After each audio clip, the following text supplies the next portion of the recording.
A pandemia de Covid gera o medo do que pode ocorrer. O isolamento social e as incertezas podem provocar alto grau de estresse e ansiedade.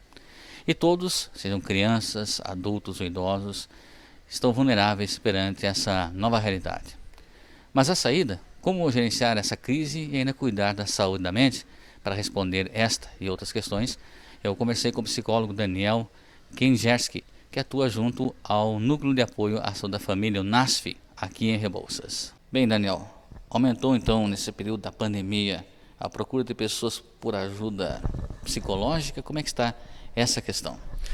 Então, na verdade aumentou em alguns casos, né, bem pontuais, assim, os 3 casos que a gente teve, mais tipos de casos que a gente teve que mais aumentaram, foram idosos, né, porque ainda hoje alguns idosos ainda estão em lockdown, né, a gente volta a trabalhar e tudo mais, mas quem é aposentado muitas vezes já tem aí um ano e meio em casa sem sair de casa, né.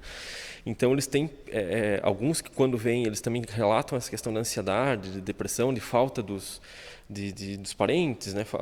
A saudade dos parentes, que aumenta já os sintomas que já são pré-existentes e já são comuns na idade, né?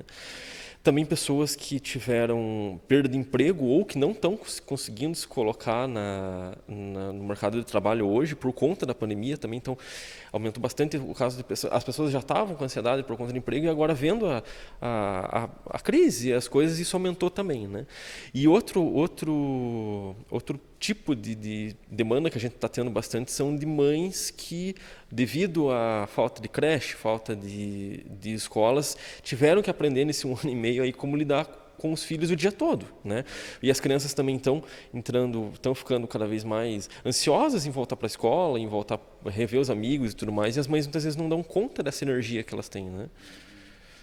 Bom, mas nesse período de isolamento social, aí, quais são então os riscos que, em relação à questão da saúde mental da população como um todo? Então, o mais comum que a gente tem visto assim é a questão tanto de depressão quanto da ansiedade, né? Alguns casos mais raros, né, que é mais raros, pessoas que já têm uma tendência à hipocondria, né, que já tem medo de doença, que já tem medo de pegar a doença, agora aumentou ainda mais, né? Então, era esperado já isso, mas o normal mesmo, assim, o novo normal, como eu estava falando, é o aumento que a gente está tendo de casos de ansiedade mesmo, né? Pessoas que muitas vezes antigamente podiam tomar um chimarrão na casa da vizinha, podiam ir conversar com os amigos, podiam sair em festa, porque, querendo ou não, a gente sempre brinca com os pacientes, né? O ser humano é um bicho social, a gente não está acostumado a ficar sozinho, né? A ficar isolado, tanto que a gente vê que as pessoas estão com dificuldade de dar conta do isolamento social, né, do distanciamento social. Então, a principal questão aí que está aumentando, que tende a aumentar aí, que infelizmente já era algo que já vinha aumentando antes da pandemia e agora agravou, é a questão de depressão e especialmente de ansiedade, né? Você falou esses dois pontos. Qual que é a diferença entre a depressão e a ansiedade? A ansiedade ela tem em certos níveis uma normalidade, né? Então eu sempre brinco com os pacientes que assim, o único jeito de você não ter nenhum tipo de ansiedade é no momento que a gente vai embora, né? Que a gente já não está mais aqui, que a gente morre, porque a gente sempre vai ter uma ansiedade e é a ansiedade que faz com que a gente faça as coisas, né? Então a ansiedade normal é aquela assim, nossa, eu não, brincando, né? Eu não consigo ver uma louça suja que eu tenho que ir lá lavar, né? A ansiedade que eu digo, a ansiedade normal é aquela que faz você se mexer, que faz você querer fazer as coisas, né? Já a ansiedade patológica, a gente fala que é a ansiedade que tem que ser tratada, é aquela que, pelo contrário, ela impede você de fazer as coisas. Então você não sai de casa porque você tá só de pensar em sair de casa você já começa a passar mal, já começa a ter crise taquicardíaca, já começa a ter ânsia de vômito, aquelas coisas, né, e tudo mais. Então a ansiedade que quando a pessoa só de pensar em ter que fazer algo, pensar em ter que vir no médico, pensar em ter que trabalhar, ela tem aquela crise de pânico, aquela coisa, e isso já é sintomas de ansiedade que deve ser tratado, né? No caso da depressão, já não. A depressão ela é um estado de melancolia, de tristeza, onde a pessoa ela não consegue ela não tem energia para as coisas, né? Muitas vezes as pessoas até falam, né? Os pacientes que a gente tem depressivos aqui, eles reclamam que as pessoas falam, mas isso é preguiça, né? Você não quer trabalhar, não quer ter né? Tem que ter um lote para carpir, tem uma louça para, né? Como o pessoal infelizmente brinca até hoje, né? Terapia não, terapia suja, louça para lavar e tal, enfim. O sujeito depressivo, mesmo em depressão, é um sujeito que muitas vezes ele não tem energia para sair da cama. E é uma doença, né? É uma doença que precisa tanto de terapia quanto de medicação. É muito difícil você conseguir fazer um depressivo sair de uma crise sem medicação, né? Eu sempre dou como exemplo como se a gente tivesse um carro parando no meio da estrada, né? A gente está andando na estrada com o carro e o carro morre, né? E assim, você não tem nada, se nada te empurrar, se nada te ajudar a pegar na partida, você vai ficar para sempre. Você vai ver os outros carros passando e você está ali parado. E isso só retroalimenta ainda mais essa tensão. Eu brinco que o remédio é como se alguém tivesse te empurrado para você pegar na partida. Você não vai precisar disso para sempre, em geral, né? Muitas pessoas acabam precisando, mas a maioria não vai precisar de remédio para sempre. Ela vai precisar nesse tempo que ela está ruim, nesse tempo que ela perdeu alguém ou que ela perdeu o emprego e tudo mais, para fazer isso. Mas assim, basicamente a depressão é aquele sujeito que ele não tem energia de sair de casa, ele não tem, né? Bom, Daniel, nesse contexto, no início da nossa conversa, você falou a questão das crianças. Nessa questão do isolamento de crianças, ele pode acarretar algum efeito futuro para a criança que está nessa fase de desenvolvimento e conhecimento? Assim, eu sempre comento que as crianças elas são muito mais flexíveis do que um adulto, né? Elas são muito mais tranquilas de lidar com novidades, inclusive como eu falei, esse novo normal que a gente tem agora.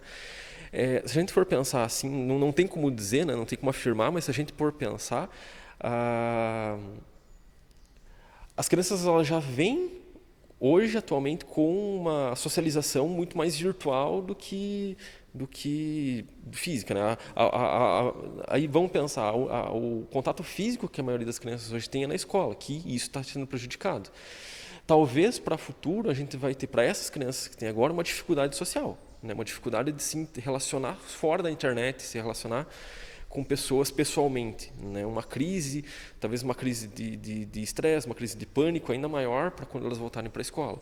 Isso vai ter que ser administrado pelos professores e tal. Eu penso assim que se essa pandemia, vamos pensar, se as escolas voltarem assim esse ano e tal, que a gente fique com uns 2 anos de pandemia, vai ter uma dificuldade para voltar para as aulas? Vai, mas não vai. Mas isso vai se diluir aos poucos. Acho que as crianças elas têm uma flexibilidade maior do que um adulto já para, por exemplo, voltar para o trabalho, né? Como a gente tem agora. Daniel, outra questão, o medo, agora falando o medo da pandemia, do contágio, ele pode ser um gatilho para doenças pré-existentes ou não? Pode. A gente teve aí casos de pessoas que nunca tiveram nada, que não tinham ansiedade, ou seja, tinham uma ansiedade normal, né, uma ansiedade de vida normal, e que agora elas estão assim. Por quê? Porque tem pai que é idoso, porque tem filho voltando para a escola agora, e aí fica pensando, putz, como é que vai ser, como é que não vai ser e tudo mais. Ele pode sim desencadear uma crise depressiva, um transtorno do pânico, alguma coisa. Tudo é tratável. Assim, a não ser que a pessoa de fato já tivesse alguma fobia anterior, alguma coisa assim, né, que, como você falou, se foi só um gatilho, o resto, a maioria das questões que eu vejo que a pandemia vai trazer na parte mental agora, com a gradual retomada social, acho que a gente vai conseguir, tem como reverter, né? A gente provavelmente vai ter que fazer grupos depois, quando puder, outras coisas nesse sentido, para tentar ajudar essas pessoas, né, a se reencaixar. Mas sim, se a pessoa às vezes já era um pouco ansiosa, já era um pouco tudo, como eu falei, daí perdeu o emprego, perdeu a criança que antes ficava na escola, agora não está mais. Esses são esses que a gente entende como esses gatilhos que a gente está vendo na clínica hoje, né? Bom, você como psicólogo, qual é a orientação, as medidas que podem orientar aí, ser tomadas então, durante esse período como uma forma de minimizar os efeitos negativos da saúde mental com referência à pandemia, sim, né? Sim. Até porque hoje em dia você liga meios de comunicação, é só coronavírus, né? Eu acho que isso que você falou é a primeira coisa que sempre, todo mundo que a gente questiona, de que é clínico, conversando com outros amigos, psicólogos, assim, a gente fala que é a principal questão que está fazendo o mal para as pessoas, né? O excesso de informação. né, que a gente já tem, a gente já tinha agora com isso. É muito difícil você chegar numa roda de conversa hoje que eles não estão conversando sobre Covid, né? O que a gente orienta é assim, você já sabe, né, igual uma outra live que a gente já teve no início da pandemia, assim, você já sabe o suficiente sobre a pandemia. Você não precisa ficar procurando. Nada que ontem você leu, hoje você vai ler, dificilmente vai ter algo muito mais muito novo sobre isso. Claro, número de casos, essas coisas que a própria saúde está divulgando, e é importante para a conscientização, né? Eu acho assim, se você geralmente a pessoa que é do tipo que fica procurando muita coisa na internet é a pessoa que já está consciente daquilo. Em geral, pessoas que não ligam para isso, né, as pessoas que deveriam ser conscientizadas, são as pessoas que não procuram. Mas se você é uma das pessoas que quer saber que procura, saiba tentar dosar um pouco o quanto você já sabe e o quanto você precisa saber, porque são lugares diferentes, né? Rebouças não é São Paulo, não é Amazonas, não é nada. Assim, a crise em Manaus, ela pode acontecer em outros estados? Pode, mas você ficar se preocupando com a crise lá, sendo que aqui ainda está sendo controlado, a gente ainda está tendo uma boa política de prevenção, não precisa, né? Uma outra coisa que a gente coloca sempre para os pacientes também, você não está sozinho. Né? Tá todo mundo, de alguma forma, nessa pandemia, está sofrendo, está tendo problemas, está lutando contra isso, né? Tá se prevenindo e tudo mais. Então, você não é a única pessoa que está tendo que buscar por isso. Está todo mundo junto buscando. E, se Deus quiser, a gente vai conseguir superar isso daqui, sei lá, 6 meses, 1 ano, né? Ou vai aprender a conviver de maneira, né? A partir do momento que todo mundo estiver vacinado, vai aprender a conviver melhor com possíveis casos mais, né, cada vez mais esporádicos e tudo mais. E uma outra coisa também que apareceu, que está aparecendo bastante para a gente, é a questão, voltando à questão dos idosos, né? As crises que estão tendo em casa com os idosos. Os idosos também, por conta do distanciamento, as pessoas estão ficando cada vez mais estressadas mesmo, quem não pode, né? Então, isso acaba causando brigas familiares. Então, a gente pede para as pessoas que tentem conversar, né, como você falou, outros assuntos, e tentem entender que algumas pessoas, as pessoas que saem menos vão estar mais, ou quem sai menos, ou quem está igual a gente aqui, junto com nossos colegas, na linha de frente, os professores que muitas pessoas estão dizendo que não trabalham, mas que estão trabalhando às vezes até em dobro em casa, né?